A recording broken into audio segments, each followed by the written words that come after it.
Assalamualaikum warahmatullahi wabarakatuh. Nama saya Respati Sandi Abdullah. Dan pada kesempatan kali ini saya ingin membuat proyek biologi yang berhubungan dengan bioteknologi, yaitu membuat keju mozzarella. Bagaimana cara pembuatannya dan apa yang membuat pembuatan keju mozzarella itu berhubungan dengan bioteknologi? Dan langsung saja saksikan video berikut ini. Pertama, bahan-bahan yang dibutuhkan untuk membuat keju mozzarella adalah susu murni, yang dimana 1 liter susu hanya akan menghasilkan 100 gram keju mozzarella. Yang kedua, ada asam sitrat. Asam sitrat dengan takaran 10 liter susu hanya dibutuhkan 20 gram.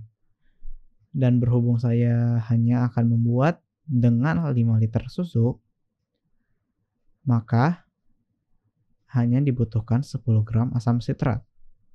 Dan yang terakhir, ada rennet. Dengan takaran 10 liter susu, dibutuhkan 1/4 tablet rennet. Dan saya hanya akan memakai 1/8 tablet rennet. Langsung saja ke tahap pembuatannya. Yang pertama, jika susu yang Anda beli belum dipasteurisasi, atau dengan kata lainnya dimasak, maka pasteurisasikan terlebih dahulu dengan cara memanaskan susu hingga susu bersuhu 60 derajat Celcius. Dan jika sudah, maka kecilkan api dan tunggu hingga 5 menit. Setelah ditunggu sekitar 5 menit, matikan api dan biarkan susu hingga dingin ke 35 sampai 45 derajat Celcius.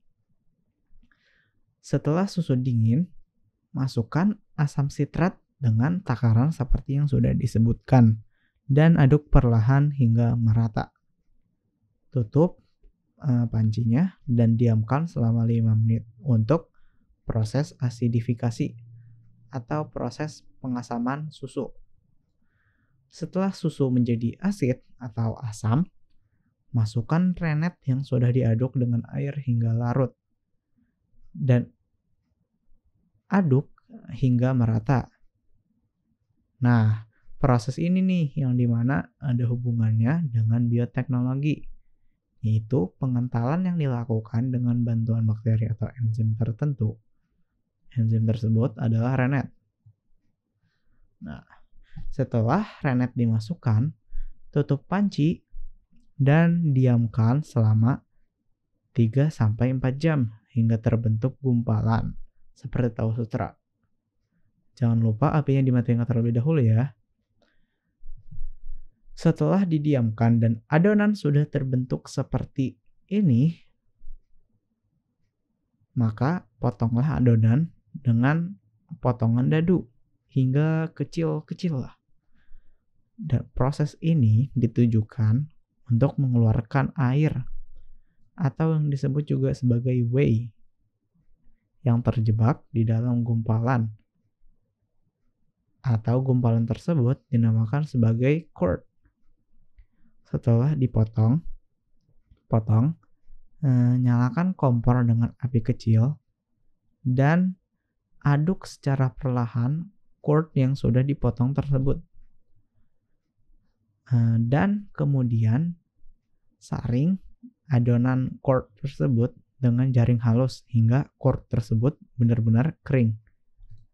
Dan taburkan garam ke dalam adonan secukupnya.